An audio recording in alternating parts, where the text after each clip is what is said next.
Hey everyone, in this short video, I want to go over the basic med exam for pilots and what we, the medical examiners, are going to be looking for and what might cause you to be disqualified during your exam. And really, I think it boils down to three things.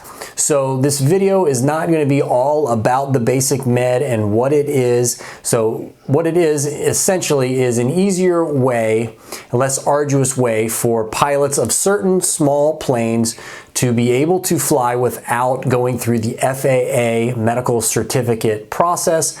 Again, I won't go through all the details. There's plenty of good videos here on YouTube that describe what the basic med is in detail, and I will leave a link directly to the federal government website if you do want more information about it in the description box below. But in this video, I want to talk specifically about what the medical examiners are looking for and what could trip you up and potentially cause you to not be able to pass the basic med exam.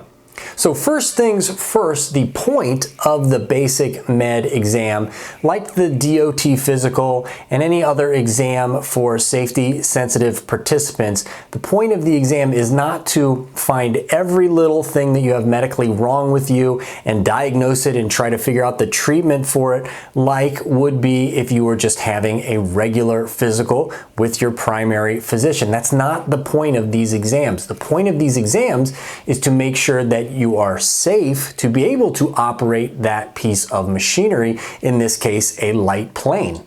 So when I do one of these examinations on a potential pilot, really, in my opinion, it kind of boils down to three different things that I'm looking for that would allow them to then pass the basic med exam. Now, this isn't all-encompassing and it can change from physician to physician, but in my office, this is really what I'm looking for.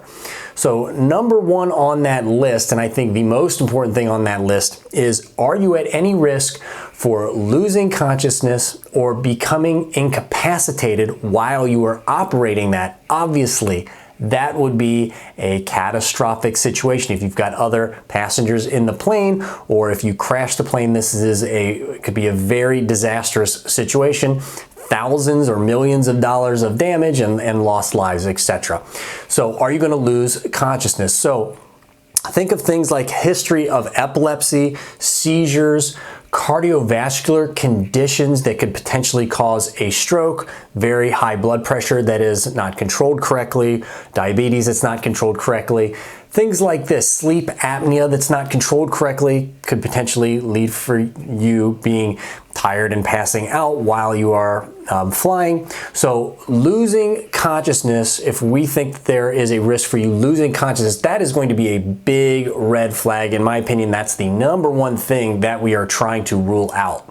Number two on the list, very important as well, is can you safely operate the plane? Can you fly safely? Meaning, can you actually perform the functions of flying the plane? So think of things like, do you have good dexterity and use and strength in your arms and in your legs? Are you free of neurologic conditions, maybe that cause sensation changes or strength changes down your arms or into your legs, etc.? So we've got to believe that you are capable of safely operating, flying a plane in order for you to pass the basic med examination. And I think that one is pretty obvious.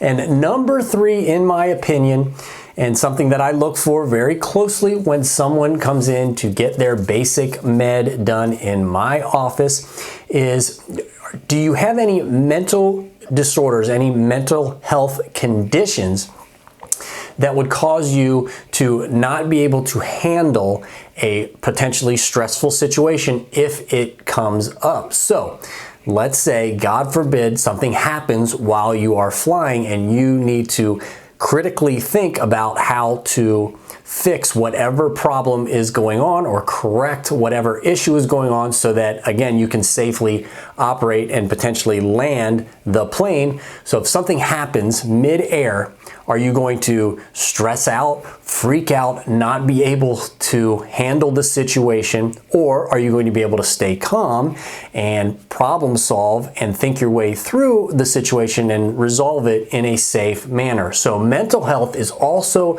very, very critical, and number 3 on my list of what I am looking for when I do a basic med evaluation. All right, so I hope that was very helpful and straightforward. And until next time, everybody, stay safe.